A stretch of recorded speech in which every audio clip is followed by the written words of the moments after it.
In the savage wilderness of the Dakota Badlands, where death stalks every ridge and mercy is as rare as water, a 16-year-old girl with nothing but her father's broken compass and iron will in her heart would walk 200 miles through hell itself to reach sanctuary. When starvation and exposure finally claimed her strength on the seventh day, collapsing her frail body beside a sacred Modoc burial ground, the last thing she expected was for a legendary war chief to emerge from the shadows and carry her to safety.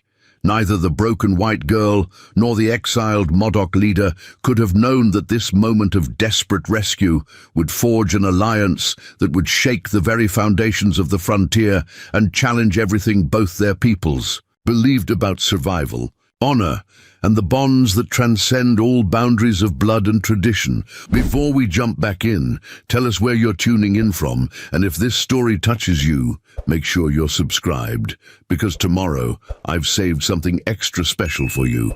October 1876. The town of Deadwood Gulch buzzed with the kind of nervous energy that comes before a storm breaks.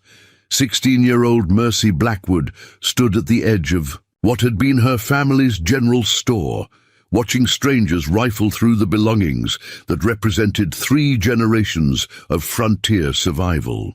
Her calloused hands clenched and unclenched as she counted the coins in her threadbare pocket for the 100th time that morning. $14.37. Everything her family had built, reduced to pocket change that wouldn't. By passage on a wagon train to anywhere that mattered, the auctioneer's voice boomed across the dusty street like a death knell. Sold to Mr. Cornelius Vance for $23. Next item, this fine collection of medical supplies and remedies. Mercy's throat tightened as she watched her mother's carefully organized medicine bottles disappear into the hands of people who had no idea of their true value. Each bottle represented late nights when her mother, Sarah Blackwood, had tended to miners' injuries and children's fevers, accepting payment in beans and bacon when coin wasn't available. The irony wasn't lost on Mercy that the very kindness that had made her family beloved in Deadwood Gulch had also made them vulnerable to Cornelius Vance's calculated cruelty. When the diphtheria outbreak had swept through the mining camps the previous winter, her parents had exhausted their savings buying medicine to treat families who couldn't pay. They'd mortgaged the store to fund relief efforts, believing that their neighbors' gratitude would translate into loyalty when times got better. They'd been tragically wrong. Vance had arrived in Deadwood 6 months ago with lawyers, Eastern money, and the kind of polished ruthlessness that frontier folk didn't recognize until it was too late. He'd systematically bought up the debts of struggling businesses, foreclosed on properties during the worst economic downturn the territory had seen in a decade, and consolidated power with the patient efficiency of a spider spinning its web. The Blackwood family store, with its prime location and established customer base, had been his crown jewel. The foreclosure papers had been served on a Tuesday morning, while Mercy was teaching reading to the miners' children in the back room of the store. Her father, Thomas Blackwood, had aged 10 years in the space of that conversation with Vance's lawyers. Her mother had simply sat down heavily in her rocking chair and stared out the window for 3 hours straight, as if she could will away the reality of their situation through sheer force of determination. Now, watching the last of her family's possessions change hands, Mercy felt the familiar burn of anger in her chest that had sustained her through 2 weeks of sleepless nights and barely eaten meals. The anger wasn't just at Vance, though he certainly deserved it. It was at the neighbors who crossed the street to avoid meeting her eyes, at the town council that had rubber-stamped Vance's legal maneuvers, at the whole system that allowed prosperity to be stripped away from decent people by men who measured worth only in dollars and cents. Her parents had left Deadwood 3 days ago on the last wagon train of the season, heading east to stay with her mother's sister in Missouri.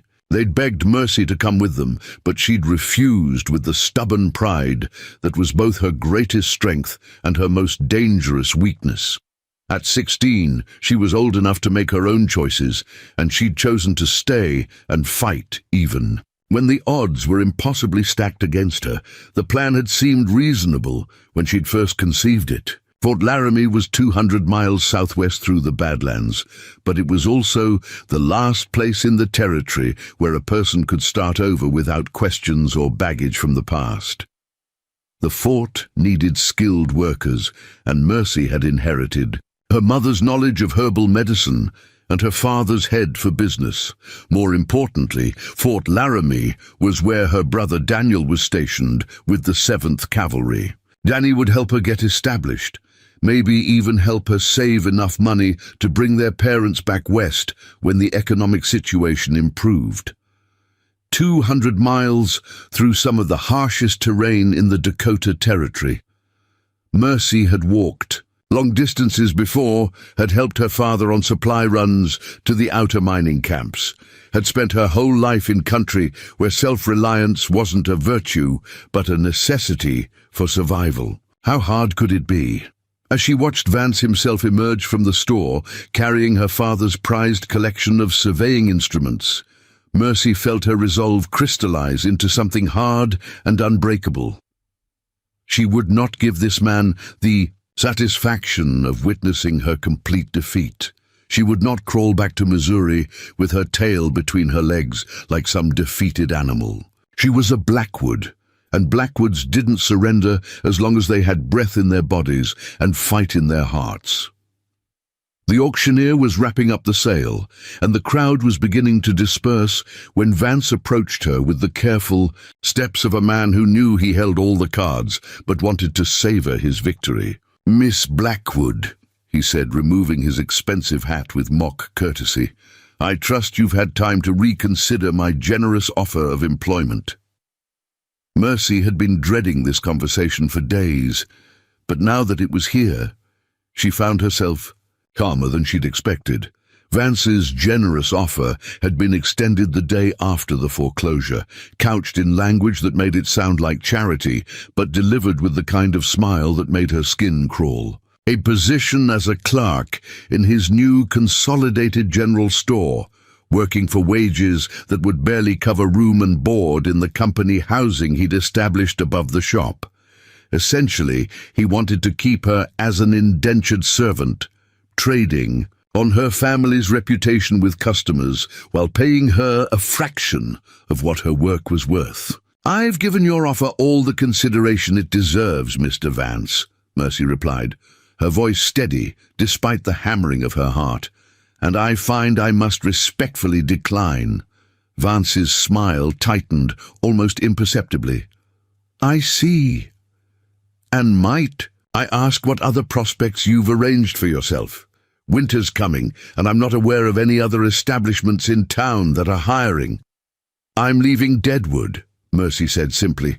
"There's nothing for me here anymore." "Leaving?" Vance's eyebrows rose in what might have been genuine surprise. "Where exactly does a 16-year-old girl plan to go with no money, no connections, and winter approaching?" Mercy felt a surge of satisfaction at being able to surprise him, even slightly. "That's my concern, not yours, Mr. Vance."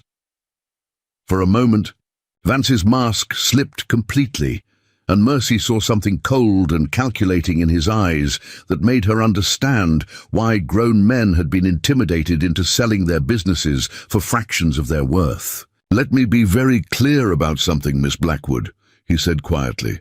"I made you a fair offer out of respect for your family's service to this community.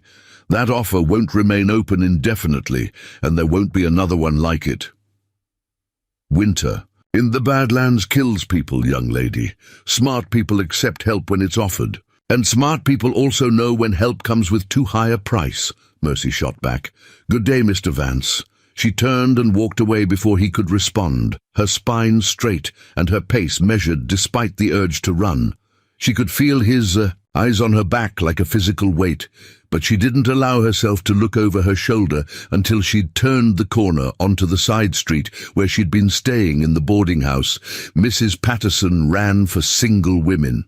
Preparing and narrating this story took us a lot of time, so if you are enjoying it, subscribe to our channel. It means a lot to us now. Back to the story. The boarding house room was small and spartanly furnished, but it had been home for the 2 weeks since her parents' departure, and Mercy felt a pang of unexpected nostalgia as she gathered her few remaining possessions. Everything she owned now fit into a single canvas pack that had belonged to her father during his days as a territorial scout. Her spare dress, carefully mended and remended until it was more patch than original fabric. Her mother's small leather journal filled with remedies and medical knowledge. Her father's compass, its brass case worn smooth by decades of use. A small pouch containing her $14.37. And wrapped carefully in oilcloth, the last photograph ever taken of her family, captured by a traveling photographer just 3 months before their world had fallen apart. Mrs. Patterson appeared in the doorway as Mercy was tying down her pack. The older woman's face was creased with worry, and Mercy could see her wrestling with the desire to offer help and the practical knowledge that she couldn't afford to antagonize someone as powerful as Cornelius Vance. "Child," Mrs. Patterson said softly, "you don't have to do this. I could speak to Reverend Morrison, see if the church could find you a position somewhere. Maybe with a family in Rapid City who needs help with their children." Mercy appreciated the offer more than she could express, but she also knew that any position arranged through local connections would ultimately put Mrs. Patterson and Reverend Morrison at risk of Vance's displeasure. "You've done more than enough for me already," she replied, shouldering her pack and testing its weight. "I can't ask you to risk your own security for my sake, but where will you go? How will you survive out there alone?" Mercy moved to the window and looked out at the Badlands stretching endlessly toward the horizon. The landscape was harsh and unforgiving, carved by wind and water into fantastic shapes that could be beautiful and terrifying in equal measure. It was country that demanded respect and punished mistakes with swift, impartial cruelty. But it was also country where a person could disappear and reinvent themselves, where determination and skill mattered more than family connections or accumulated wealth. "Fort Laramie," Mercy said finally. "My brother's stationed there, and they need people with skills. I know medicine, I can read and write and cipher, and I'm not afraid of hard work." Mrs. Patterson moved to stand beside her at the window. "That's 200 miles through the worst country in the territory, child. And winter's coming. The smart thing would be to wait until spring, maybe catch a ride with one of the freight wagons that run supplies to the fort." Mercy had considered that option, but it wasn't realistic given her circumstances. The freight companies charged passage, fees she couldn't afford, and more importantly, they wouldn't be making any more runs until spring. By then, Vance would have consolidated his control over Deadwood completely, and any chance of maintaining her independence would be gone forever. "The smart thing," Mercy said quietly, "would have been for my parents to never trust their neighbors' promises in the first place." "Sometimes the smart thing and the right thing aren't the same, Mrs. Patterson." The older woman sighed and pressed something into Mercy's hand. It was a small cloth bag that clinked softly with the weight of coins. "It's not much," she said quickly, "but it might help you buy supplies along the way." Mercy tried to hand the bag back, but Mrs. Patterson stepped away and shook her head firmly. "Your mother delivered 3 of my grandchildren when the doctor couldn't get through the snow. Your father never charged me full price for supplies when my husband was laid up with the lung fever. Good deeds deserve to be repaid, child. That's how civilization works, even out here." Fighting back tears, Mercy tucked the bag into her pack next to her mother's journal. "Thank you," she whispered. "I won't forget this." "You just focus on surviving out there," Mrs. Patterson replied. "And when you get to Fort Laramie, you write me a letter so I know you made it safe." Mercy left Deadwood Gulch at first light. The Next morning, when the town was still quiet and the only witnesses to her departure were the roosters crowing from the chicken coops behind the saloons, she'd spent the previous evening studying her father's detailed maps of the territory, plotting a route that would take her through the least dangerous terrain while still making reasonable time toward her destination. The first day's walking was almost pleasant. The weather was crisp but not cold, and the trail was well marked and relatively easy to follow. Mercy made good time across the rolling grassland that surrounded Deadwood, covering nearly 20 miles before the sun began to set. She made camp beside a small stream, using skills her father had taught her during their supply runs to build a small fire and prepare a simple meal from the provisions she'd purchased with Mrs. Patterson's gift. As she sat beside her fire eating beans and hardtack while the stars emerged overhead, Mercy felt a sense of freedom she hadn't experienced since the foreclosure proceedings had begun. For the first time in weeks, she was in control of her own destiny, making her own choices and living with the consequences without having to consider how her actions might affect others. It was terrifying and exhilarating in equal measure. The second day brought her first real taste of what the Badlands had in store for anyone foolish enough to challenge them alone. The well-marked trail petered out into a confusing network of animal paths and dry creek beds, and Mercy found herself consulting her father's compass constantly as she tried to maintain her southwesterly heading toward Fort Laramie. The temperature rose steadily throughout the day, reaching levels that seemed impossible for October, and her water supplies began to dwindle faster than she'd anticipated. By the third day, Mercy began to understand why experienced frontiersmen spoke of the Badlands with a mixture of respect and fear. The landscape seemed designed to disorient travelers, with identical-looking ridges and valleys stretching in every direction like a maze carved from red sandstone and clay. Her father's compass still pointed reliably north, but magnetic north and true north weren't the same thing in this part of the territory, and the margin of error grew larger with every mile she traveled. Worse, the water sources marked on her. Father's maps were proving unreliable. Streams that should have been flowing were dry beds filled with cracked mud. Springs that had sustained travelers for generations had apparently shifted or dried up entirely. Mercy found herself rationing her water more severely with each passing day, taking smaller and smaller sips from her diminishing supply, while the relentless sun beat down on the exposed terrain around her. On the fourth day, hunger joined thirst. As a constant companion, the provisions she'd brought were running low, and her attempts at hunting small game with her father's old rifle had been unsuccessful. She wasn't a bad shot, but ammunition was precious, and the rabbits and prairie dogs that populated the Badlands seemed to have an uncanny ability to disappear just when she'd lined up what looked like a perfect shot. The fifth day brought the kind of despair that Mercy had been fighting off since leaving Deadwood. Her water was nearly gone, her food was reduced to a handful of hardtack and some dried jerky that was so tough she could barely chew it, and her careful navigation was being undermined by terrain that seemed to shift and change when she wasn't looking directly at it. Worse, the weather was turning. Clouds were building on the horizon, promising either the blessing of rain or the curse of an early blizzard. On the sixth day, the clouds delivered both promises and threats in equal measure. Rain began falling in the early morning, a cold, driving precipitation that soaked through Mercy's clothes and made every step a struggle against slippery footing and reduced visibility. But the rain also meant water, and Mercy used every container she possessed to collect the precious liquid, drinking her fill for the first time in days and refilling her canteen and water bottles.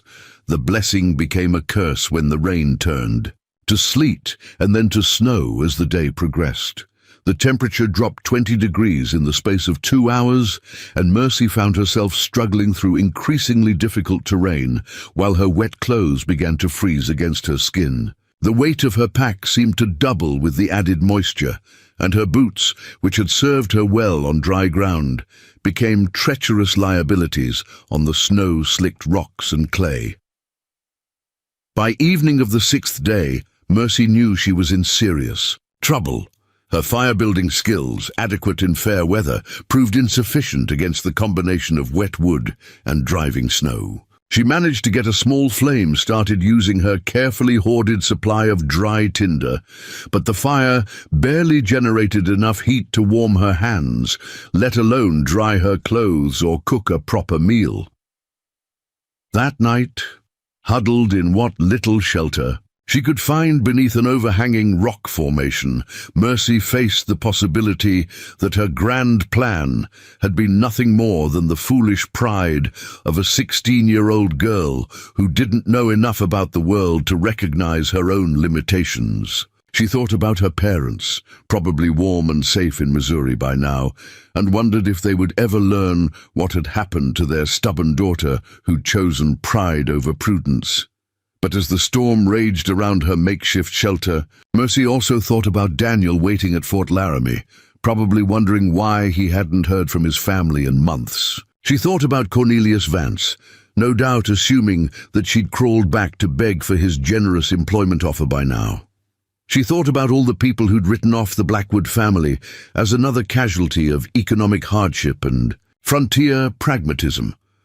Those thoughts, bitter as they were, rekindled the anger that had sustained her through the worst moments of the past month. She was not going to die in this godforsaken wilderness just to prove Vance right about her foolishness. She was not going to become another cautionary tale told around frontier hearths about young people who didn't know their place. She was going to reach Fort Laramie, reunite with her brother, and build something better from the ashes of everything her family had lost. The 7th day dawned clear and bitterly cold, with a foot of snow covering terrain that had been merely difficult before becoming nearly impassable. Mercy's supplies were exhausted, except for a few ounces of water and a single piece of jerky that she was saving for absolute desperation. Her clothes were still damp from the previous day's rain, and ice had formed in her hair and eyebrows during the night, but the clear skies meant she could navigate more accurately, and the snow reflected enough sunlight to warm her slightly as she struggled through the drifts. Using her father's compass and her best judgment about the terrain, Mercy estimated that she was perhaps 30 miles from Fort Laramie, close enough that she might reach safety if she could maintain her pace for another 2 days. That optimism lasted until mid-afternoon, when exhaustion and malnutrition finally caught up with her determined spirit. The combination of 7 days of inadequate food, dehydration despite the previous day's rain, and the physical demands of traveling through increasingly difficult terrain had pushed her body beyond its limits. Mercy felt the weakness creeping up on her gradually, like a tide that advanced 1 inch at a time until suddenly the water was over her head. Her steps became shorter and less steady. Her vision began to blur around the edges. The weight of her pack, manageable for hundreds of miles, suddenly felt like it might drag her to the ground with every step. She tried to rally her strength by thinking about Daniel, about the warm barracks and hot food waiting at Fort Laramie, about the satisfaction of proving every doubter wrong by succeeding against impossible odds. But her body had moved beyond the reach of willpower and determination. Her muscles were consuming themselves for fuel, her blood sugar had dropped to dangerous levels, and her core temperature was beginning the slow slide toward hypothermia. The end came suddenly, as it often does for travelers who push themselves beyond all reasonable limits.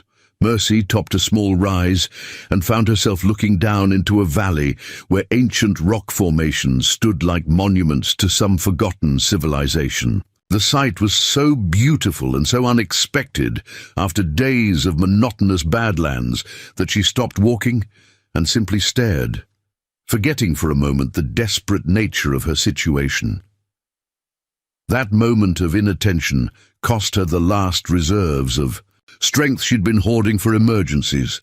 Her knees buckled without warning, sending her tumbling down the slope toward the valley floor. She managed to throw her pack clear and protect her head with her arms, but the fall jarred every bone in her body and left her sprawled at the base of the slope with no strength left to stand.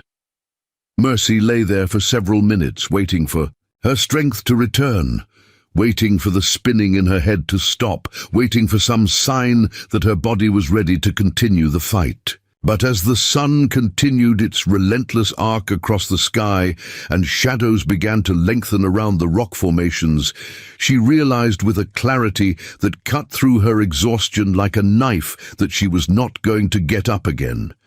This was where the journey ended, not at Fort Laramie, with a triumphant reunion with her brother, but in a nameless valley in the Badlands, where her bones would bleach white under the prairie sun, and no one would ever know what had become of the last of the Blackwood family.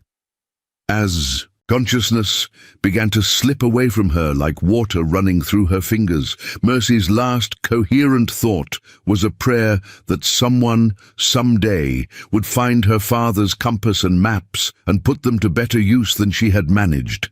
And then the darkness closed over her like a blanket, and the Badlands claimed another victim of human ambition and frontier, unforgiving truth. The sacred burial ground had been undisturbed for 3 generations, its ancient stones arranged in patterns that told stories older than the white man's presence in the Badlands. Here, among weathered monuments to Modoc warriors and medicine women, the spirits of the ancestors watched over their descendants with eternal vigilance. It was here, in this most hallowed of places, that the unconscious form of a white girl now lay sprawled like a broken doll against the red earth. Ayanna had been tracking the girl's progress for 2 days, moving like smoke through terrain that would challenge even the most experienced warriors. At 42, he was no longer the young hothead who had earned his war name Shadow Walker during the bloody conflicts with the cavalry 15 years ago.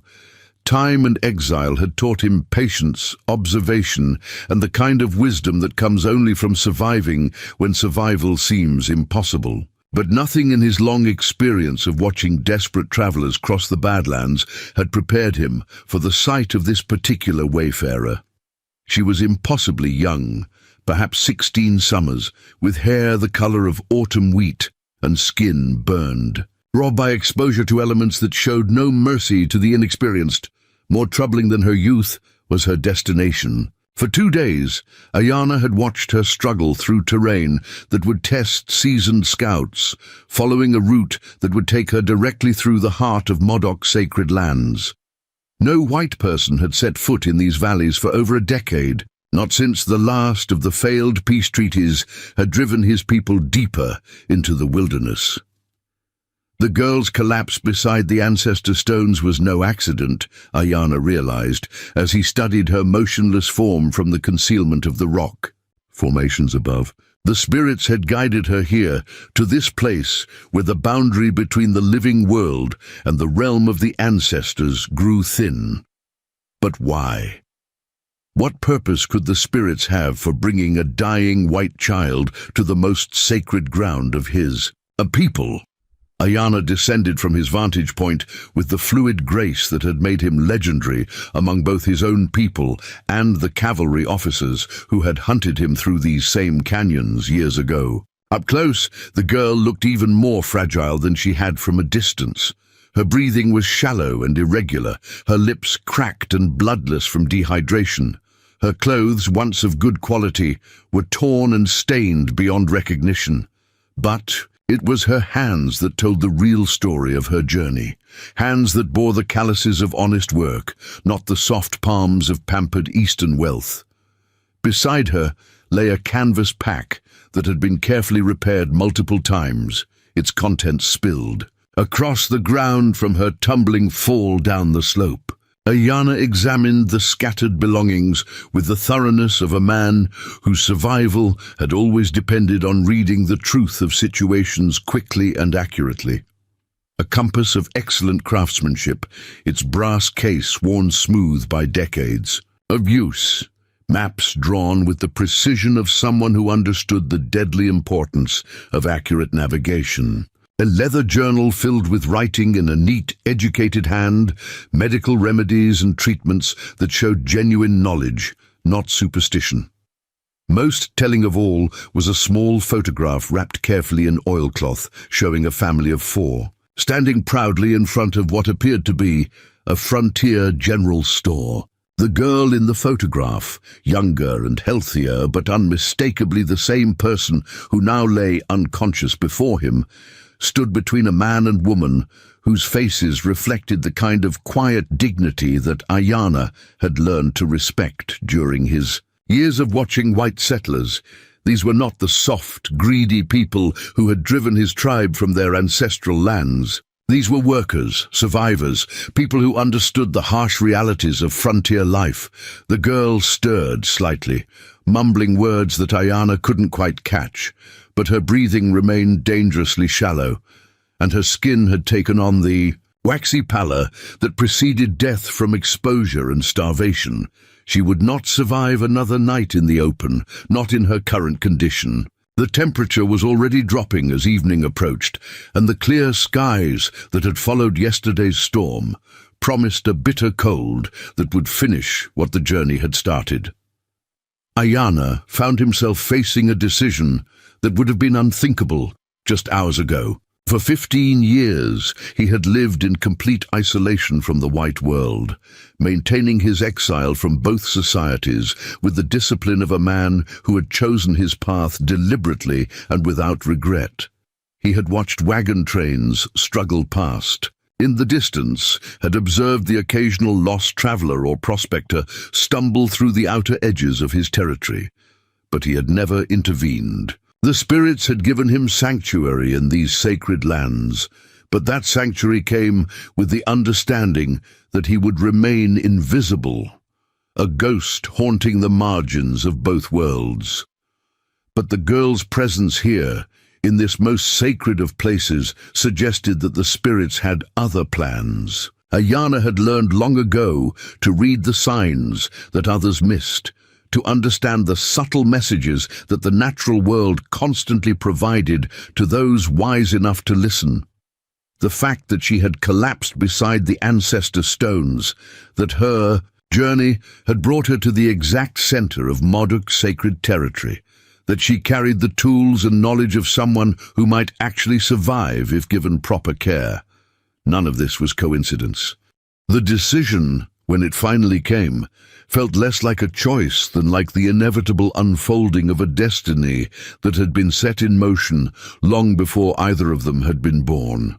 Ayana gathered the girl's scattered belongings, securing them in her pack with the careful attention of someone who understood that every possession might be crucial to survival.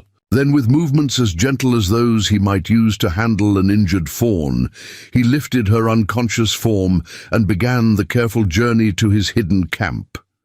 The path to Ayana's sanctuary wound through a maze of canyons and hidden passages that he had spent years learning and perfecting. No white man had ever seen this route, and few among his own people knew of its existence.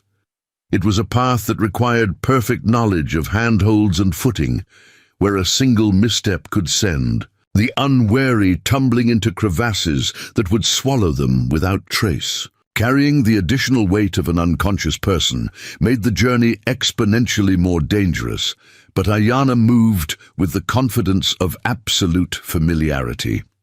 His camp, when they finally reached it, was a marvel of concealment and practical engineering that reflected 15 years of patient development. Built into a natural cave system that had been expanded and modified over time, it was invisible from any angle unless you knew exactly where to look. Fresh water flowed from a spring that emerged from deep within the rock formation, and carefully, Tended gardens grew in terraced plots that caught and held every precious drop of rain. Solar heating from strategically placed rock formations kept the temperature comfortable even during the harshest winter weather, while smoke from cooking fires was dispersed through a network of natural chimneys that prevented detection from any distance.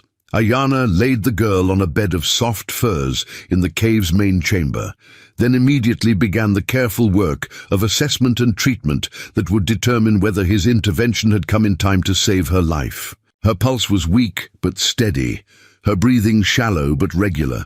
Most critically, her core body temperature had dropped to dangerous levels, and warming her too quickly could cause as much damage as leaving her cold.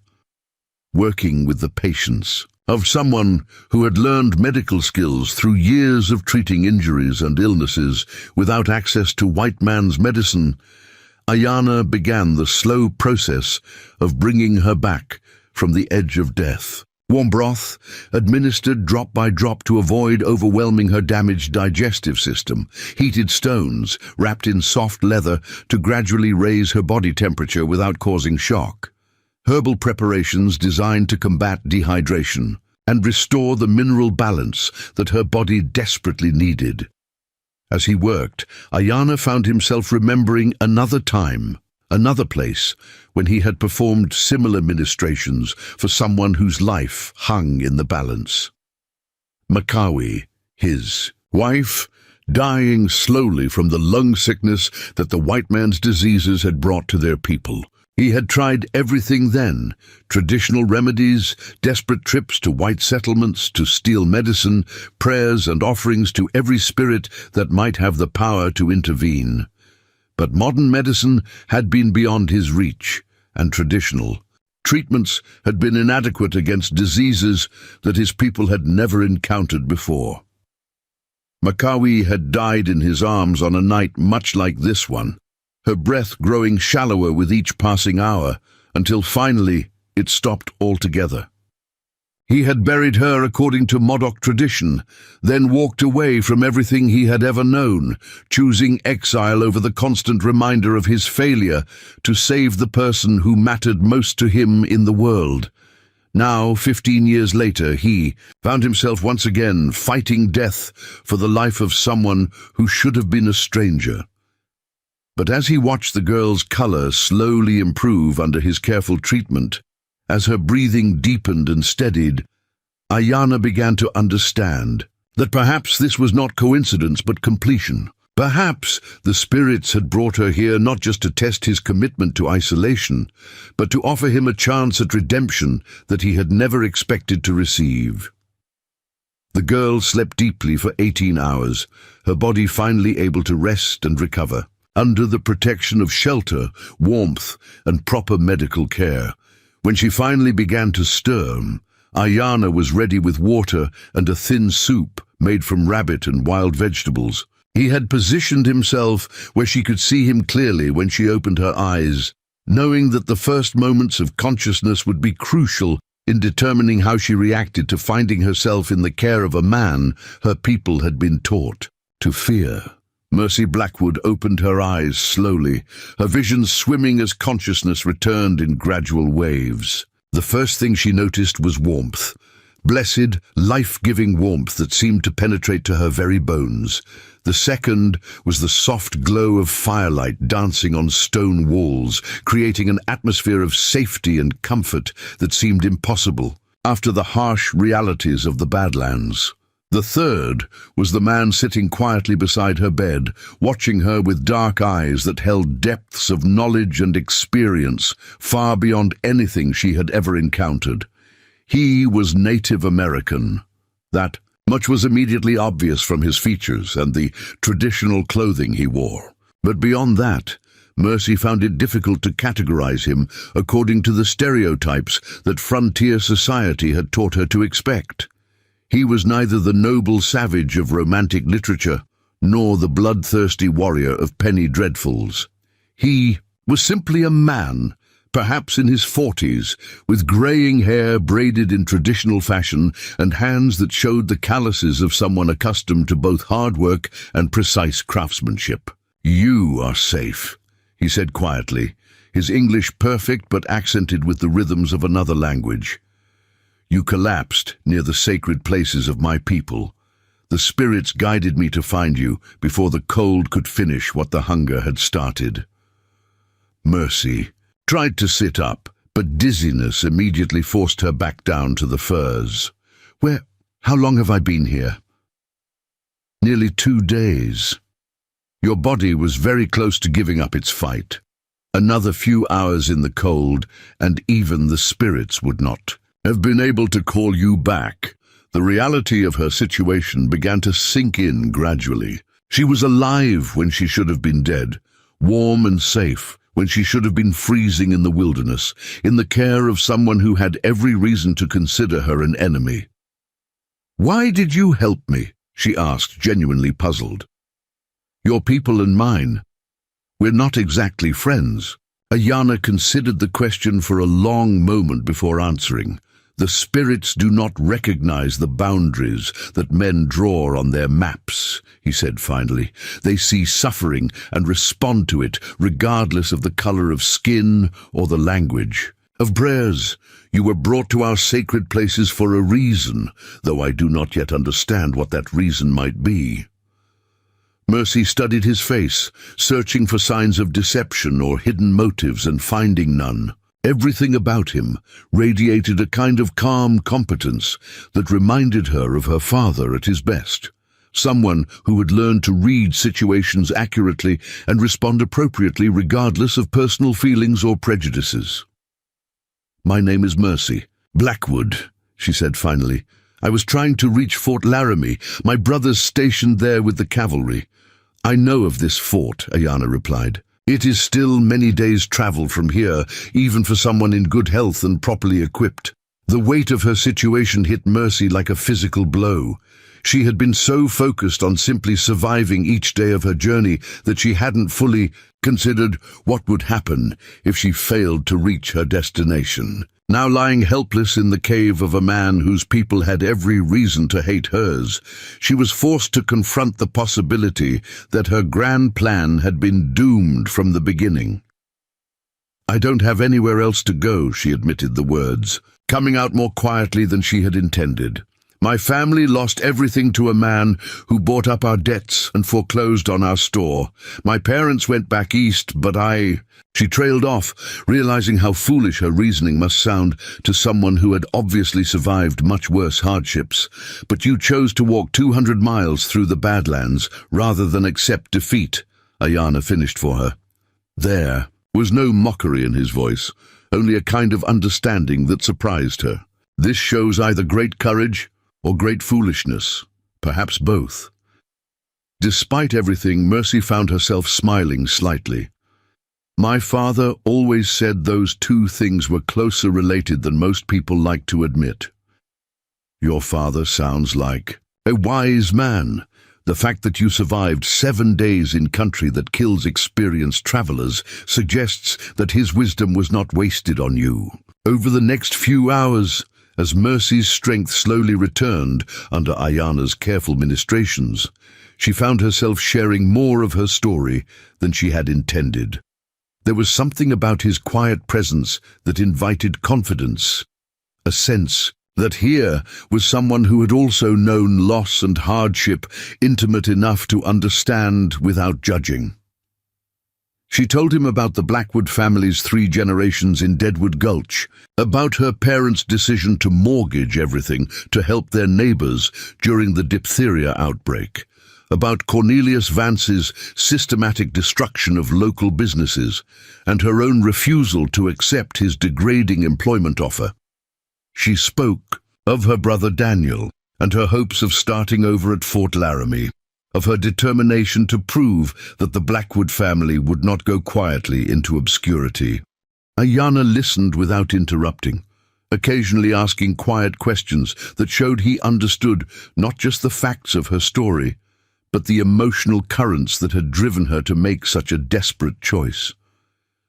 When she finished, he sat in thoughtful silence for several minutes before speaking. "Your journey to Fort Laramie is not finished," he said finally, "but it cannot continue until you are strong enough to survive the remaining distance. The Badlands do not offer second chances to those who challenge them without proper preparation." "How long?" Mercy asked. "How long before I'm strong enough to continue?" Ayana studied her carefully, obviously weighing factors that went beyond simple physical recovery.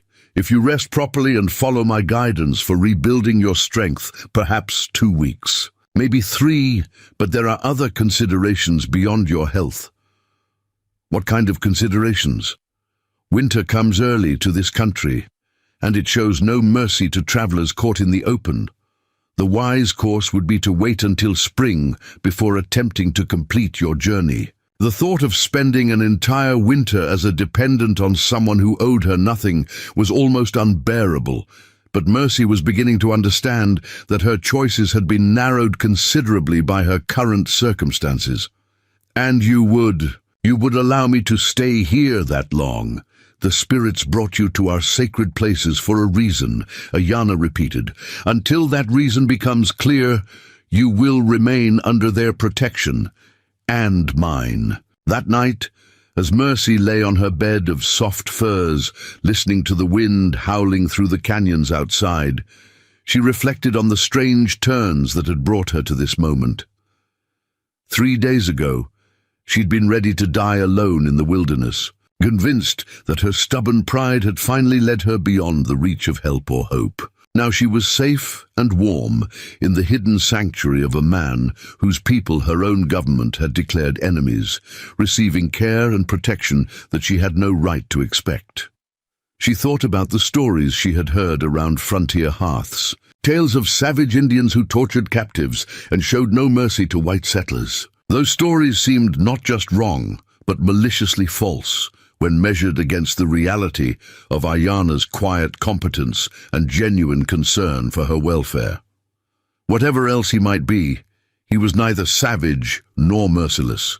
He was simply a man who had chosen to live according to principles that transcended the artificial boundaries of race and nationality.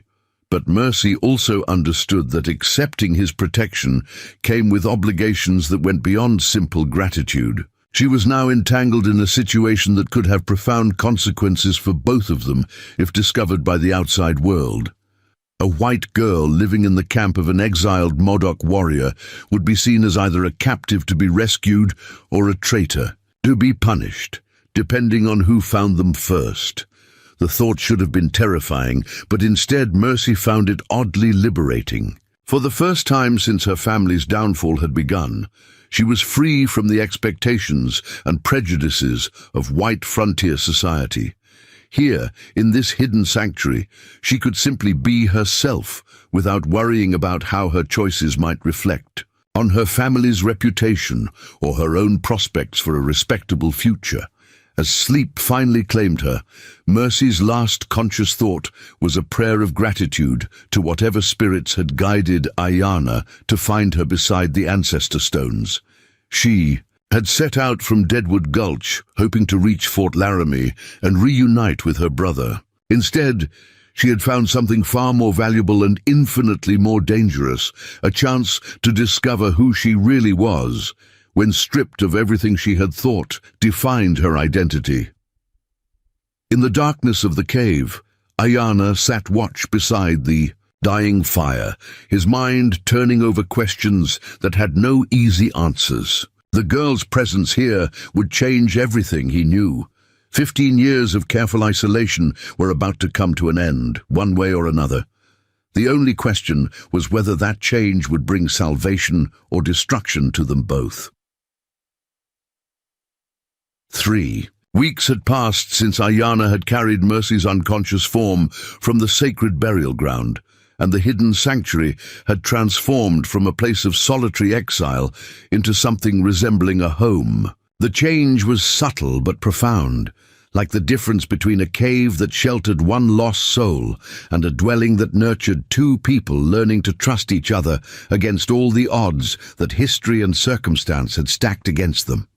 Mercy, had proven to be a surprisingly adaptable student of wilderness survival, absorbing Ayana's lessons with the quick intelligence of someone who understood that knowledge meant the difference between life and death in this unforgiving country. She had learned to tend the carefully concealed gardens that provided their vegetables, to prepare the medicinal teas that Ayana brewed from plants she was slowly learning to identify, and to move through the cave system with the quiet efficiency that was essential for maintaining their invisibility from the outside world. More importantly, she had proven herself useful in ways that went beyond simply avoiding being a burden. Her mother's medical knowledge, combined with her own quick mind and steady hands, had made her invaluable when Ayana had developed a fever after being caught in an early blizzard while hunting. For 3 days, she had nursed him through the kind of illness that could easily prove fatal to someone living alone in the wilderness, using a combination of frontier remedies and traditional Modoc healing practices that she absorbed with remarkable speed. The experience had marked a turning point in their relationship, shifting it from rescuer and rescued to something more complex and mutually dependent. Ayana had spent 15 years in complete self-reliance, trusting no one and depending on nothing beyond his own skills and knowledge. Having someone else's competent hands tending to his welfare when he was too weak to care for himself had been both humbling and oddly comforting. But it was the approaching winter that would truly test whether their unlikely alliance could survive the pressures that isolation and proximity would inevitably create. The Badlands in winter were legendary for their cruelty, with temperatures that could drop to 30 below zero and blizzards that could last for weeks without respite. Even Ayana, with all his experience and preparation, found winter survival challenging when he had only himself to worry about. Adding another person to the equation multiplied both the logistical demands and the potential for disaster. The first major storm of the season arrived on a Tuesday morning with the kind of sudden violence that characterized weather in the high plains. Mercy woke to the sound of wind that seemed to be trying to tear the mountains apart, stone by stone, punctuated by the sharp crack of ice forming and reforming in the natural chimneys that carried smoke away from their fire. When she peered out through the carefully concealed entrance to their sanctuary, she could see nothing beyond a wall of swirling white that made the world beyond the cave mouth completely invisible. "How long do these storms usually last?" she asked Ayana, who was calmly checking their supplies with the methodical thoroughness of someone who had weathered many such tempests. "Sometimes hours," he replied without looking up from his inventory of dried meat and preserved vegetables. "Sometimes days. Once I was trapped for nearly 2 weeks by a storm that seemed to have no end." Mercy absorbed this information with the kind of practical acceptance that she had learned was essential for frontier survival. Panic solved nothing, and worry was a luxury that people living on the margins couldn't afford. "What do we need to do to prepare?" Ayana's slight smile suggested that her question had pleased him more than dramatic concern would have. "We wait. We conserve fuel and food. We find ways to pass the time that don't require us to venture outside or make noise that might carry." Beyond the storm. The storm lasted 5 days, and during those 5 days, Mercy learned more about Ayana than she had in all the previous weeks combined. Trapped together in the confines of the cave system, with nothing to do but wait for the weather to break, they began sharing stories that went beyond the basic facts of their situations to the deeper truths of who they were and what had shaped. The Miana told her about his childhood among the Modoc people, about learning to hunt and track from his grandfather, who had been a legendary warrior during the tribe's conflicts with other native peoples long before the white settlers had arrived in significant numbers. He spoke of his education at a mission school, where he had learned to read and write English while struggling to maintain his connection to traditional Modoc culture and beliefs. Most painfully, He shared the story of Makawi, his wife, and their brief time together before the diseases brought by white settlement had swept through their people like wildfire. He described her intelligence, her skill as a healer, her dreams of bridging the gap between traditional medicine and the white man's knowledge in ways that could benefit both peoples. Her death had not just been a personal tragedy, but the destruction of a vision for a future where two cultures might learn from each other instead of destroying each other. Mercy, in turn, found herself sharing memories and dreams that she had never articulated even to herself. She spoke of the long evenings spent listening to her parents discuss the philosophical questions that arose from their work serving frontier communities. Questions about justice, charity, the obligations that people had to each other in a society where formal institutions were often inadequate or entirely absent. She told him about her mother's private doubts about the treatment of native peoples, doubts that Sarah Blackwood had, expressed only within the family because frontier communities rarely tolerated dissent from accepted views about racial hierarchies and the right of white settlement to supersede all other claims to the land. She shared her own confused feelings about the stories she had heard of Indian savagery, stories that seemed increasingly hollow when measured against the reality of Ayana's gentle competence and obvious intelligence. Most significantly, she found herself admitting that her journey to Fort Laramie had been motivated as much by a desire to escape the narrow confines of acceptable behavior for frontier women as by practical necessity. The life that awaited her at the fort, marriage to some suitable man, children, the endless round of domestic duties that defined women's existence in frontier society, had seemed increasingly confining as she had grown older and more aware of her own capabilities and interests. "I know it sounds ungrateful," she said during one of their long conversations beside the fire. "Most women would consider marriage and family to be the best possible outcome for someone in my situation. But I keep thinking about my mother. How much she knew about medicine and healing, how much good she could have done if she had been born male and allowed to become a real doctor instead of just the woman who helped when there was no one else available." Ayana listened without judgment, his dark eyes reflecting the firelight as he considered her words. "Among my people," he said finally, "women can become medicine healers if they show the gift and the dedication. Gender does not determine who can serve the spirits or help the community. Perhaps your people's ways are not the only ways." The conversation marked another shift in their relationship, this one more profound than the practical partnership that had developed around survival needs. They were beginning to see each other not just as allies in the fight against the wilderness, but as kindred spirits who had both chafed against the limitations that their respective societies had tried to impose on their lives and dreams.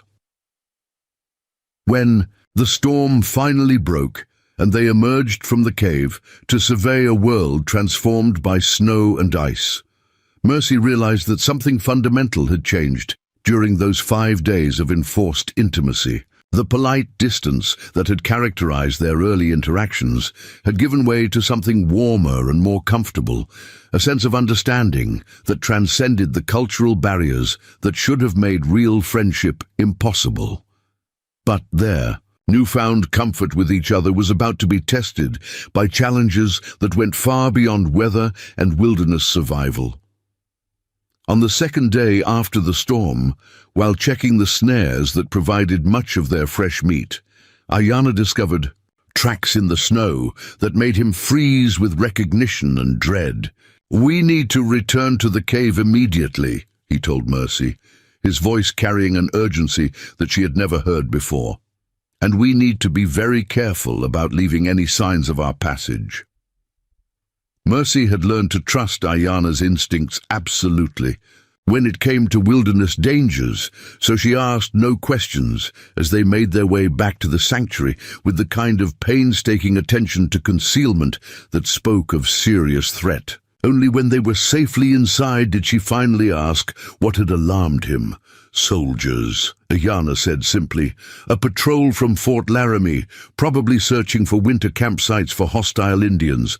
They're 2 days away, maybe 3, but they're moving in this direction." The news hit Mercy like a physical blow. Her brother Daniel was stationed at Fort Laramie. There was a possibility, however remote, that he might be part of any patrol searching this area. The thought of encountering him under these circumstances, living in the camp of an exiled Modoc warrior, her reputation and future destroyed by association with someone her people considered an enemy, was almost unbearable. But worse than the personal implications was the realization of what discovery would mean for Ayana. The Army's policy toward Native Americans found off reservation land was harsh and unforgiving, particularly when it came to warriors with reputations like his. At best, he would be arrested and taken to a reservation where he would spend the rest of his life under military supervision. At worst, he might be shot while resisting arrest, a convenient fiction that had been used to eliminate troublesome Indians throughout the frontier. "You have to leave," Mercy said suddenly. "If they find this place, if they find you here, they'll kill you." Ayana's expression remained calm, but she could see tension in the set of his shoulders. "And leave you here alone. Even if the soldiers don't find this cave, winter is far from over. You would not survive until spring without help.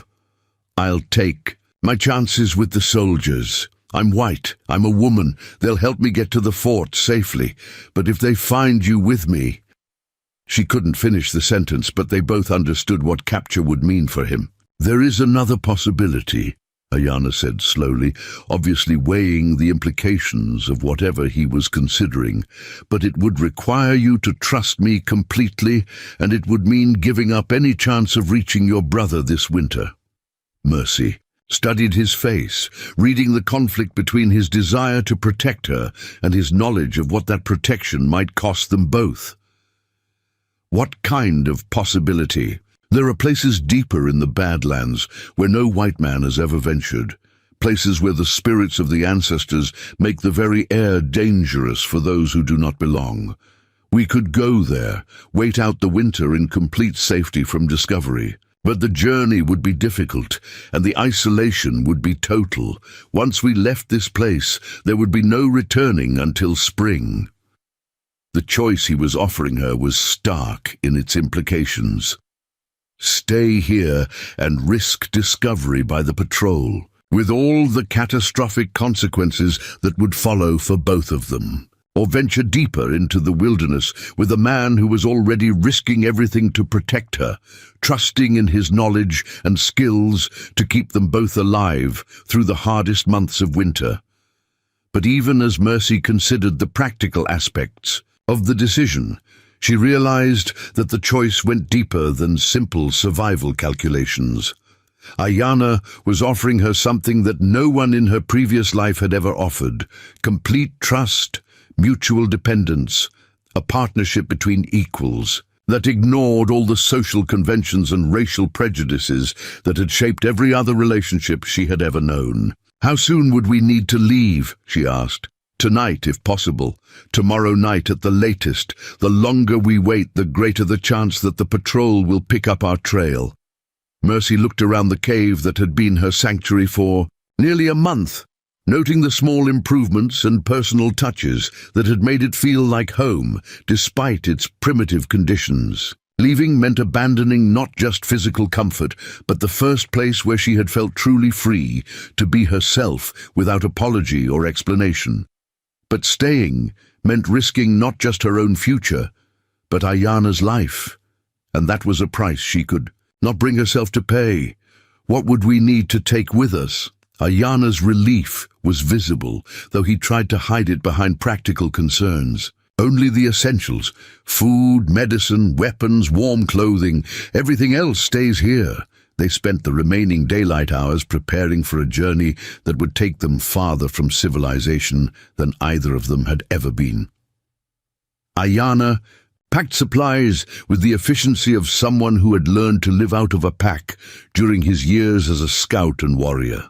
Mercy sorted through her few possessions, choosing items based on utility rather than sentiment, though she carefully wrapped her family photograph and her mother's journal in oilcloth before placing them in her pack. As evening approached and the time for departure drew near, Mercy found herself standing at the entrance to the cave, looking out at the Badlands that stretched endlessly toward the horizon. Somewhere out there, her brother Daniel was probably huddled around a campfire with his fellow soldiers, searching for the very people who had become her protectors and companions. Somewhere beyond the Badlands, her parents were settling into their new life in Missouri, probably assuming that their stubborn daughter had come to her senses and accepted some form of conventional employment in Deadwood Gulch. Neither her family nor the wider world had any way of knowing that Mercy Blackwood had essentially ceased to exist, replaced by someone who was learning to define herself by entirely different standards and values. "Are you ready?" Ayana asked softly, coming to stand beside her with their packs secured and their route planned.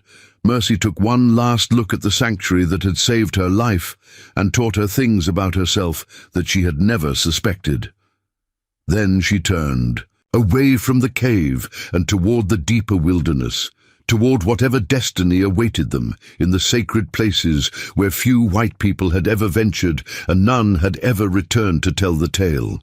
"I'm ready," she said, and meant it with every fiber of her being.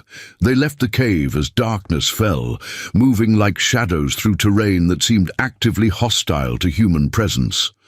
Behind them, the warm glow of the fire they had kept burning for nearly a month finally died away, leaving no trace of their occupancy except memories that would fade with time.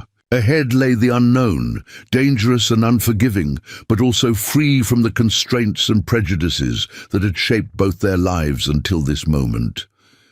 As they walked deeper into the wilderness under a sky brilliant with winter stars, Mercy realized that she was no longer the desperate girl who had collapsed beside the ancestor stones. That person had died during the long conversations beside the fire, replaced by someone stronger and more certain of her own worth, someone who could face the unknown with confidence because she was no longer facing it alone. The transformation was complete, but the real test of what they had become together was just beginning. Winter in the deep Badlands would demand everything they had learned about trust, survival, and the bonds that could form between two people who had chosen each other over the safety of their separate worlds. The sacred places of the Modoc ancestors lay ahead, shrouded in legend and protected by geography that had defeated every previous attempt at exploration. It was there, in the heart of the wilderness, that Mercy and Ayana would discover whether their unlikely alliance was strong enough to survive not just the physical challenges of winter survival, but the deeper test of whether two people from different worlds could truly build something new together. The deeper Badlands were a landscape that existed beyond the maps of white cartographers, beyond the understanding of anyone who had not been born to read the subtle signs that the ancestors had left carved into stone and wind. For 3 days, Ayana led Mercy through canyons that twisted like the thoughts of sleeping gods, past rock formations that hummed with an energy that made the hair on her arms stand upright, through passes so narrow that they had to remove their packs and squeeze through sideways, while ancient petroglyphs watched their progress with eyes that seemed to follow their movement. This was the heart of sacred Modoc territory, the place where the physical world thinned enough for the spirits. To walk among the living, Mercy could feel the difference in ways she couldn't articulate, a sense of presence that was both welcoming and warning. The very air seemed charged with significance, as if every breath carried messages from people who had walked these paths. centuries before either she or Ayana had been born. On the fourth day, they reached the place Ayana had been seeking, a hidden valley so perfectly concealed that it could only be found by someone who knew exactly where the secret entrance lay, camouflaged among the seemingly solid rock walls. The valley was impossibly green for this late in the season, warmed by hot springs that created their own microclimate and fed by streams that emerged from deep within the earth. Ancient ruins dotted the landscape, the remains of structures built by people whose names had been lost to time, but whose presence still lingered in every carefully placed stone. My grandmother's people built their winter villages here, Ayana explained as they descended into the valley through a passage so concealed that Mercy would never have found it on her own. Before the treaties, before the removals, before the world changed beyond recognition. This place has been empty for 40 years, but the spirits still remember. They established their camp in the ruins of what had once been a substantial dwelling, its stone foundations still solid after decades of abandonment. Working together with the efficiency they had developed during their weeks in the cave, they created a shelter that combined the best of traditional Modoc building techniques with practical modifications for winter survival. Mercy proved surprisingly adept at the stonework required to restore the walls, her hands steady and patient as she fitted each piece with the precision that such construction demanded. But it was during their 5th day in the valley that they encountered the challenge that would test everything they had learned about trust and survival. Ayana had gone hunting alone, tracking deer sign toward the upper reaches of the valley when he failed to return at the appointed time. As the sun began to set and shadows gathered among the ruins, Mercy realized that something had gone wrong. She found him at the base of a cliff where he had apparently fallen while pursuing wounded game, his left leg twisted at an angle that spoke of serious fracture. Worse, he was running a fever that suggested internal injuries beyond what was immediately visible. The irony was not lost on her that the man who had saved her life was now in exactly the position she had been in when he had found her beside the ancestor stones, unconscious, injured, and completely dependent on someone else's knowledge and competence for survival. But Mercy was no longer the desperate, inexperienced girl who had collapsed in the Badlands 2 months ago. Under Ayana's patient instruction, she had learned not just the basics of wilderness medicine, but the deeper principles that governed healing in traditional Modoc culture. More importantly, she had learned to trust her own judgment and abilities in ways that her previous life had never allowed or encouraged. Working through the night by the light of a carefully shielded fire, Mercy set Ayana's broken leg using techniques that combined her mother's frontier medical knowledge with traditional healing practices she had absorbed during their time together. She brewed teas from plants he had taught her to identify, following recipes that had been passed down through generations of Modoc healers. Most critically, she managed to construct a travois that would allow her to move him back to their shelter without causing further injury. The next 3 weeks tested every skill she had acquired, and some she discovered she possessed without realizing it. Ayana's injuries healed slowly, complicated by infection and the kind of complications that could easily prove fatal to someone living beyond the reach of proper medical care. Mercy found herself shouldering responsibilities that would have terrified her just months ago, hunting for fresh meat when their supplies ran low, maintaining their shelter against increasingly harsh weather, making life-or-death medical decisions based on incomplete knowledge and desperate hope. But more than practical challenges, those weeks forced both of them to confront the depth of the bond that had developed between them. Caring for someone in complete vulnerability, being trusted with another person's life when failure meant not just disappointment, but death, created an intimacy that went far beyond anything either of them had experienced in their previous relationships. During The long nights when Ayana's fever spiked and Mercy sat beside him applying cool cloths and monitoring his breathing, she found herself confronting feelings that frontier society had given her no framework for understanding. This was not the romantic love of penny novels or the practical affection of arranged frontier marriages. This was something deeper and more complex, built on mutual respect and shared hardship, and the kind of trust that could only be earned through repeated proof of character under impossible circumstances. Ayana, for his part, discovered that accepting help from someone he had come to care about was far more difficult than providing it. 15 years of complete self-reliance had not prepared him for the vulnerability of depending on another person for survival, particularly someone whose competence he had initially doubted despite his willingness to protect her. Watching Mercy shoulder responsibilities that would challenge experienced frontiersmen, seeing her grow into capabilities she had never been allowed to develop in her previous life, forced him to acknowledge that his initial assessment of her as simply another lost white settler had been profoundly wrong. The turning point came during the 4th week of his recovery, when a late-season blizzard trapped them in their rebuilt dwelling for 6 straight days. Confined together in a space barely large enough for 2 people, unable to venture outside for any reason, they talked with the kind of complete honesty that extreme circumstances sometimes make possible. Mercy spoke for the first time about the loneliness that had characterized her life in Deadwood Gulch, the sense that she was always performing a role rather than being allowed to discover who she actually was beneath the expectations that frontier society placed on young women. She admitted that her decision to reject Cornelius Vance's employment offer had been motivated as much by a desire to escape those limitations as by pride or practical considerations.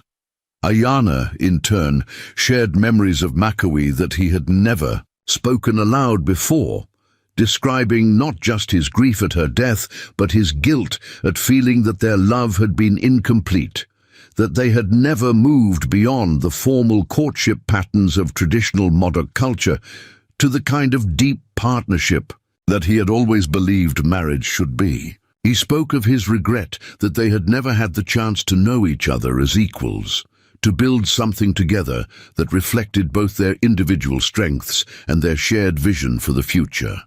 The conversation that followed was conducted largely in silences, punctuated by words that carried more weight than either of them had intended. They were acknowledging feelings that had been growing for weeks, feelings that transcended the practical, partnership that had kept them alive, and moved into territory that was both more dangerous and more promising than either had expected when they first began their winter exile together. When the storm finally broke and they emerged into a world transformed once again by snow and ice, something fundamental had shifted between them. The careful politeness that had characterized even their most intimate conversations had given way to the kind of comfortable familiarity that usually took years to develop. They moved around each other in their small space with an awareness of shared purpose that went beyond simple cooperation. But their newfound understanding was about to be tested by a discovery that would force them to confront not just their feelings for each other, but the impossible position that those feelings created, given the realities of the world beyond their hidden valley. While checking the snares that provided much of their winter protein, Mercy discovered something that made her blood run cold. Fresh horse tracks in the snow, and not the unshod hooves of wild ponies. These were the tracks of cavalry mounts, meaning that the military patrol they had fled from had somehow managed to follow their trail deeper into the Badlands than anyone had thought possible. Worse, the tracks were recent, probably made within the past day, and they led directly toward the concealed entrance to their sanctuary valley. Either through exceptional tracking skills or sheer persistence, the soldiers had managed to penetrate territory that no white man had ever explored, and they were now dangerously close to discovering the hidden refuge that had protected not Just Ayana, but generations of his people before him. When Mercy brought the news back to Ayana, still weak from his injuries, but mobile enough to understand the implications of what she had found, they both realized that their time of peaceful isolation was coming to an end. The outside world, with all its complications and prejudices and impossible choices, was closing in on them whether they were ready for it or not. "How many?" Ayana asked, his voice calm despite the gravity of the situation. "Hard to tell from the tracks. At least 6, maybe 8. Well armed and well supplied. From the look of their equipment." Ayana was quiet for a long moment, obviously weighing options that all carried serious risks. "My leg is strong enough for travel, but not for the kind of movement we would need to evade a determined pursuit. And there are no other refugees within reach that could shelter us through the rest of winter." Mercy understood what he was not saying directly. If they were discovered here, there would be no escape. Ayana, despite his injuries, would fight rather than surrender, and that fight would almost certainly be his last. She would be rescued by soldiers who would see her months of living with a Modoc warrior as evidence of either captivity or treason, and either interpretation would destroy any chance of the life she had been trying to build. But as she looked around the valley that had become their home, at the ruins where they had built something together that was more precious than either of them had dared to hope for, Mercy realized that the approaching soldiers represented more than just personal danger. They threatened to destroy not just their refuge, but the possibility they represented. The chance that two people from different worlds could find common ground and build something beautiful together, despite all the forces arrayed against them.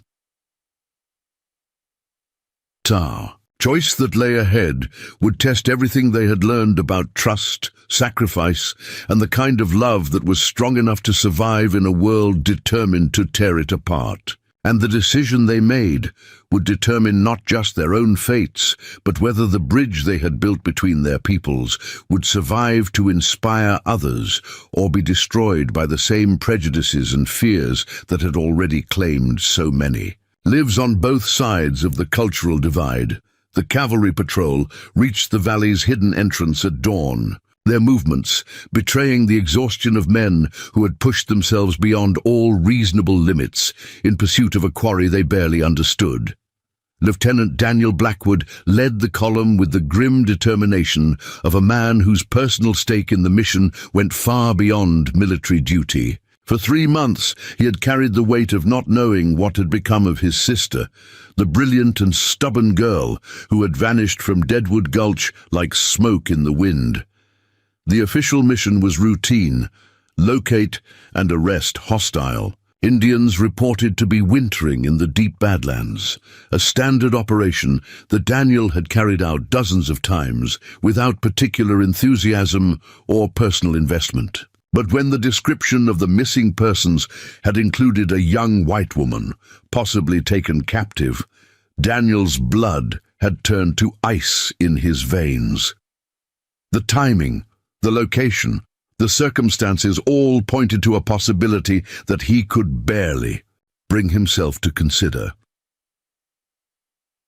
Behind Daniel rode Sergeant Murphy, a 20-year veteran whose weathered face showed the kind of skepticism that came from following too many wild theories into too many empty canyons. The men were tired, their supplies running low, and the weather was turning ugly with the promise of another storm that could trap them in the Badlands until spring. Every practical consideration argued for turning back, but Daniel's driving urgency had pushed them deeper into unmapped territory than any military patrol had ever ventured. "Sir," Murphy said quietly as they approached what appeared to be another dead-end canyon, "the men are starting to question the wisdom of this pursuit. We're 3 days past our turnaround point, and winter storms in this country don't give second chances." Daniel understood the sergeant's concerns, shared them even, but the alternative was unthinkable. "One more day, Sergeant. If we don't find anything by tomorrow evening, we'll begin the return journey." What Daniel didn't know was that his sister was at that moment watching their approach from a concealed position among the rocks above the valley entrance. Mercy had been maintaining surveillance since discovering the cavalry tracks, and the sight of her brother leading the patrol had hit her like a physical blow. All the careful rationalization she had constructed about her new life, all the justifications for the choices she had made, crumbled in the face of seeing Daniel's familiar form outlined against the morning sky. She made her way back to their shelter, where Ayana was preparing for what they both understood might be their final stand.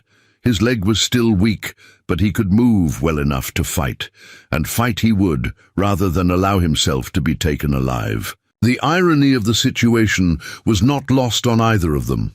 The brother Mercy had been trying to reach when she began her desperate journey was now the greatest threat to everything she had found in the wilderness. "It's Daniel," she said simply, as she entered their dwelling. "My brother is leading the patrol." Ayana paused in checking his rifle, understanding immediately the full implications of what she had discovered. "This changes everything. If he's here looking for you specifically, he won't be deterred by the usual tactics." Mercy sank down beside their fire, her mind racing through possibilities that all seemed to lead to tragedy. "If they find us together, if Daniel sees me here with you, it will destroy him. He'll blame himself for failing to protect me, and he'll never understand that I chose this life freely. And if they take me alive," Ayana added quietly, "I'll be used as proof that his sister was defiled by savages. Even if you tell them the truth about our relationship, your reputation will be destroyed, and mine will be irrelevant, because I'll be hanged as a kidnapper and rapist regardless of the facts." The brutal honesty of their situation settled over them like a shroud. There was no outcome that preserved both their lives and their dignity. The world beyond the valley had no framework for understanding what they had built together, no category for a relationship that transcended racial boundaries without involving conquest or victimization.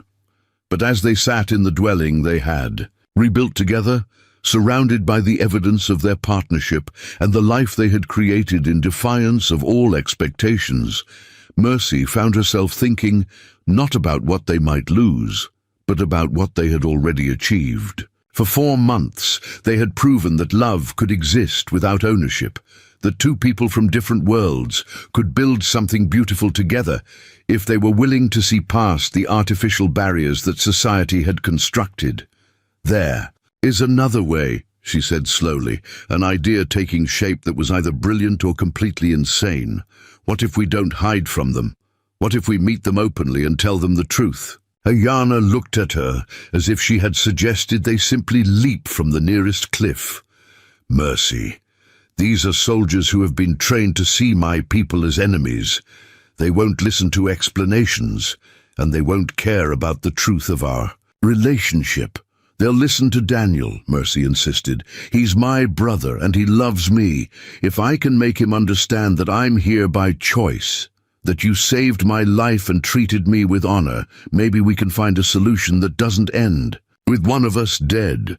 And if you're wrong, if he refuses to listen, or if his men override his judgment—" Mercy met his eyes, seeing in them the same desperate hope that she felt in her own heart. "Then at least we'll face whatever comes together as equals instead of dying as fugitives in a cave."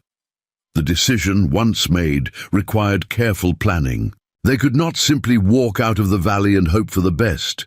Too much depended on controlling the circumstances of their first contact with the patrol. Instead, they would arrange a meeting that gave Daniel the best possible chance to understand the situation before his military training and social conditioning could override his personal feelings. Mercy wrote a letter that took her 3 attempts to get right, explaining as clearly as she could the circumstances that had brought her to the valley and the relationship that had developed between her and Ayana. She described his character, his honor, his sacrifice in protecting her through the winter when he could have simply left her to die. Most importantly, she made it clear that she was writing of her own free will, and that any attempt to rescue her would be a betrayal of everything she had learned about herself during their time together. The letter was delivered to the patrol's camp by a method that Ayana had learned during his years as a scout, tied to an arrow and shot into the ground near their sentries during the pre-dawn darkness when visibility was limited. The message was clear. They were being watched by someone who could have killed them all if that had been the intention, but who instead chose communication over violence. Daniel's reaction to the letter was everything Mercy had hoped for and feared. Relief that his sister was alive warred with confusion about her circumstances and growing anger at what he initially assumed was a case of Stockholm Syndrome, a captive who had been manipulated into defending her captor.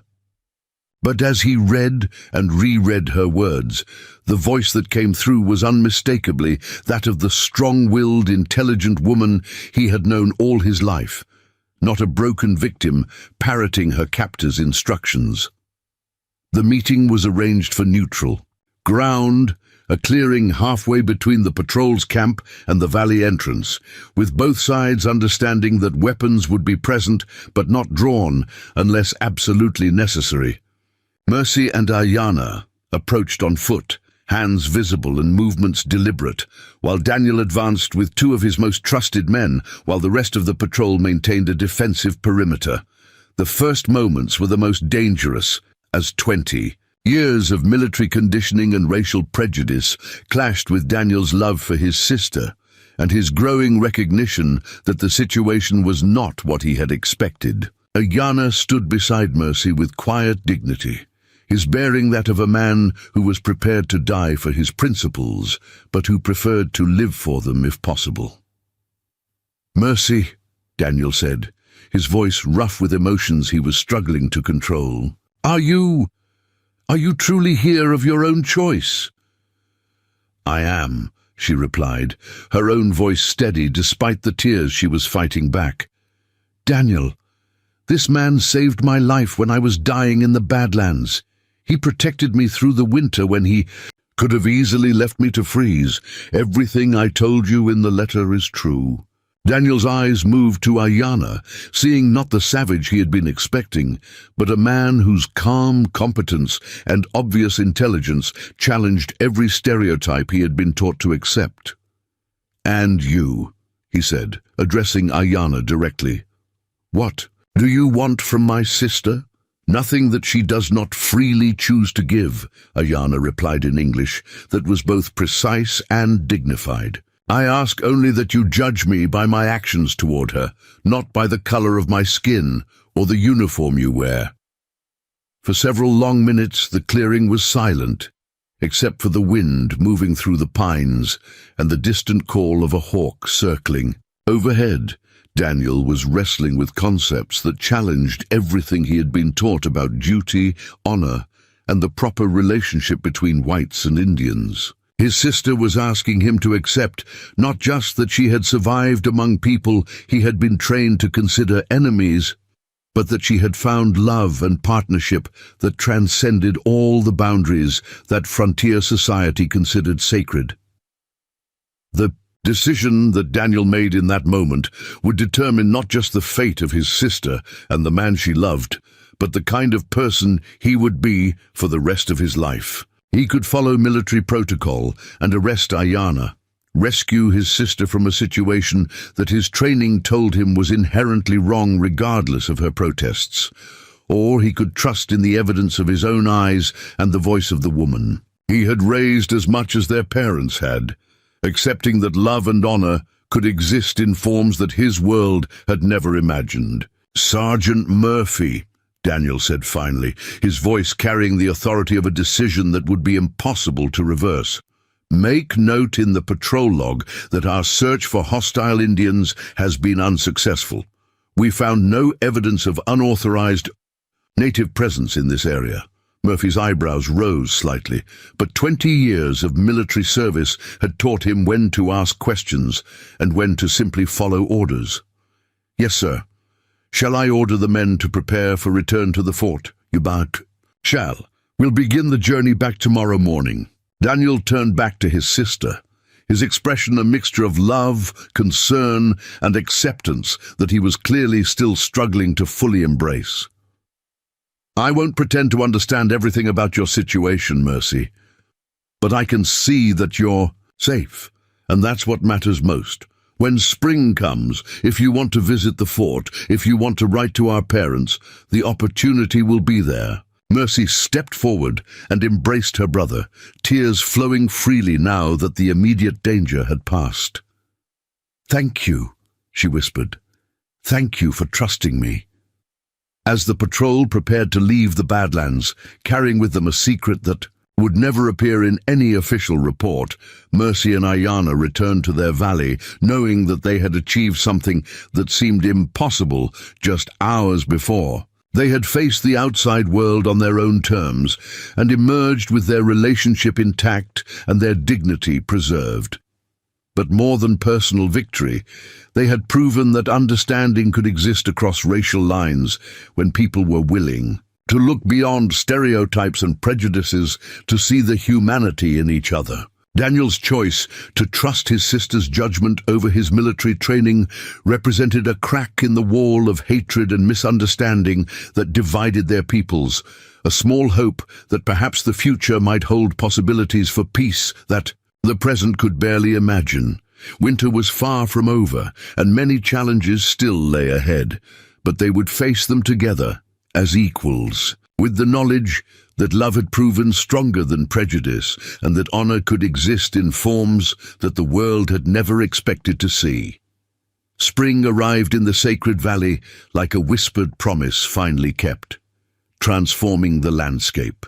From winter's harsh monochrome into a tapestry of impossible green dotted with wildflowers that seemed to have been painted by the spirits themselves. The hot springs that had sustained Mercy and Ayana through the bitter months now fed streams that sang with snowmelt, carrying the music of renewal through canyons that had echoed with only silence and wind during the long season of endurance. 5 months had passed since Daniel's patrol had departed, carrying with them a secret that had somehow made the world both smaller and infinitely larger. In those months, Mercy and Ayana had built something that went far beyond simple survival or even love as frontier society understood it. They had created a partnership that honored both their cultures while transcending the limitations of either, a daily demonstration that understanding could bridge any divide when people were willing to meet each other as equals.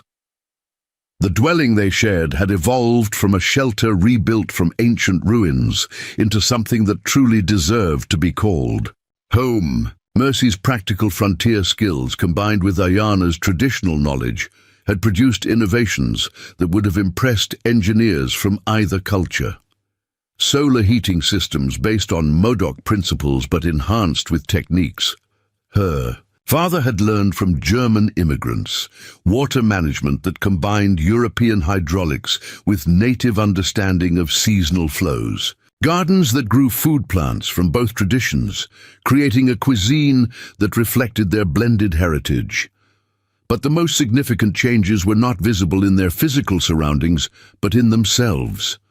Mercy had grown into the woman her mother had always hoped she might become: strong, independent, skilled in healing arts that drew from multiple traditions, comfortable with her own authority in ways that frontier society had never allowed. Her medical knowledge now encompassed not just frontier remedies and book learning, but the deep spiritual understanding of healing that traditional Modoc culture had developed over centuries. Ayana, for his part, had rediscovered parts of himself that 15 years of exile had forced him to suppress. The teacher, the bridge builder, the man who had once dreamed of finding ways for different peoples to learn from each other rather than destroy each other. Mercy's presence had reminded him that isolation, however necessary for survival, was not the same as peace, and that some kinds of healing required connection rather than solitude.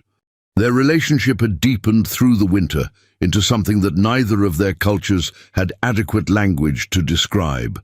It was marriage in the deepest sense, a true partnership of equals who had chosen each other freely and built something together that was stronger than either could achieve alone. But it was also a daily choice to love across boundaries that the outside world considered unbridgeable, a living proof that the human heart recognized no authorities except truth and courage.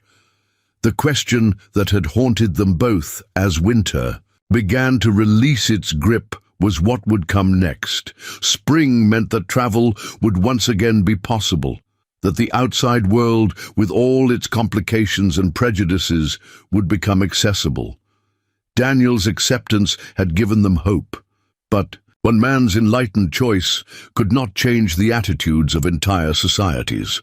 Sooner or later, they would have to decide whether to remain hidden in their valley sanctuary or venture back into a world that had no place for what they represented. The answer came in the form of a visitor that neither of them had expected. Dr. Margaret Walsh arrived at their valley in early April, traveling with a small escort of trusted guides who had sworn oaths of secrecy that they took more seriously than military regulations.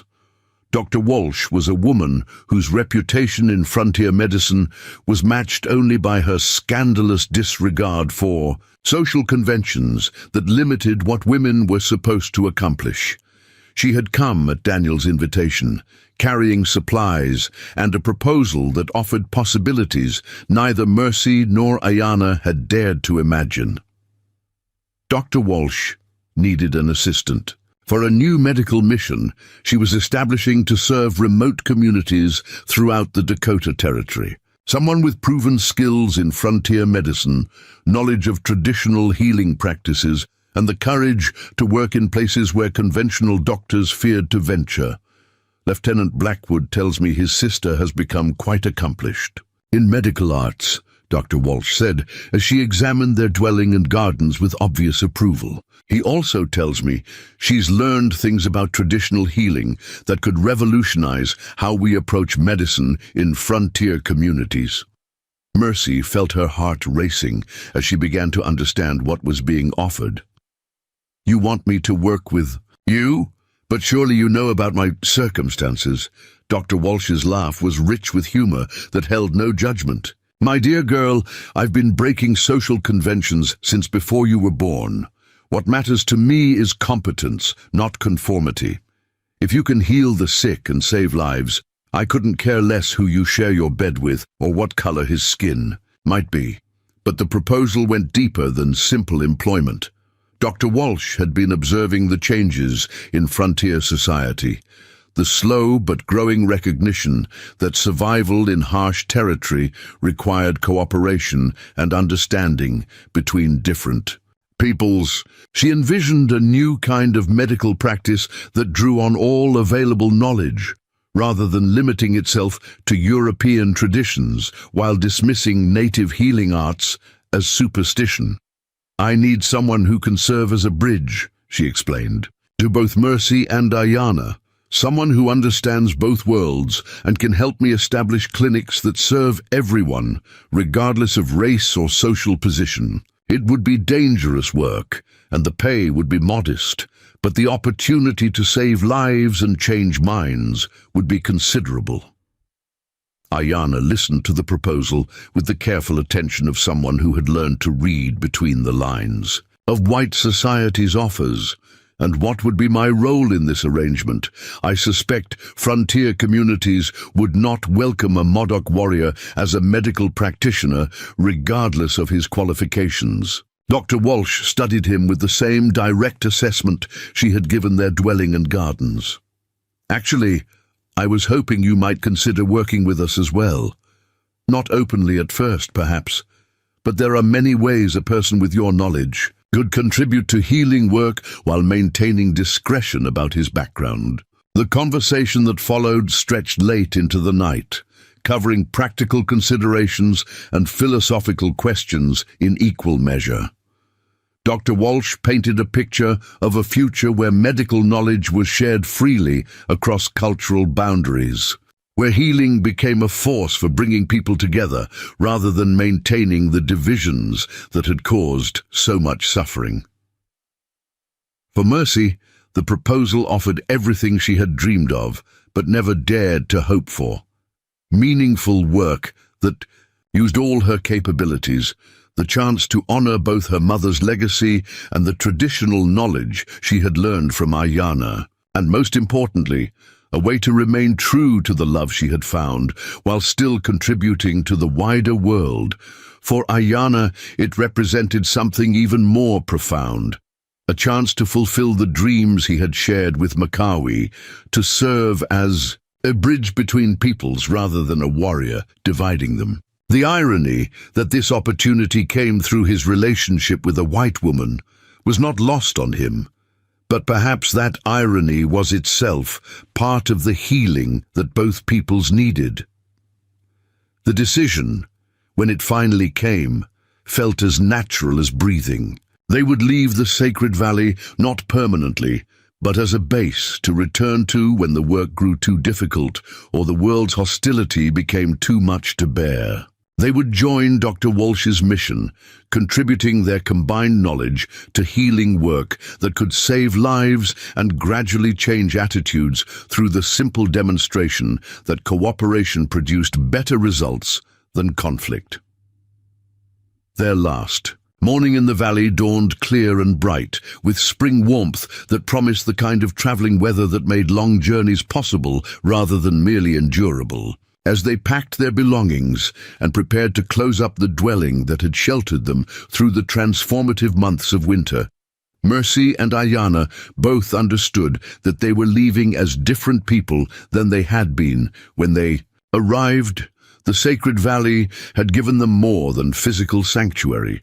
It had provided the space and time they needed to discover who they could become when freed from the expectations and limitations that their respective societies had tried to impose on them. They had learned that love could exist without ownership, that partnership could be built on equality rather than dominance, and that understanding could bridge any divide when people were willing to meet each other with open hearts and minds. As they began the journey that would take them back into the world they had fled, Mercy rode beside Ayana with the confidence of someone who had found her true calling. Behind them, the sacred valley settled back into the timeless rhythm that had sustained it for centuries, ready to offer sanctuary to the next souls who needed healing and transformation. Ahead lay a future full of challenges and possibilities in equal measure. There would be communities that welcomed their healing work and others that rejected it based on prejudice and fear. There would be moments of triumph when lives were saved and minds were changed, and moments of discouragement when old hatreds proved stronger than new understanding. But they would face all of it together as equals, with the knowledge that love had given them the strength to survive the Badlands and the wisdom to see beyond the artificial barriers that divided their peoples. The girl who had collapsed beside the ancestor stones and the exiled warrior who had carried her to safety had become something new. Healers, bridge builders, living proof that the human spirit could transcend any boundary when guided by courage and compassion.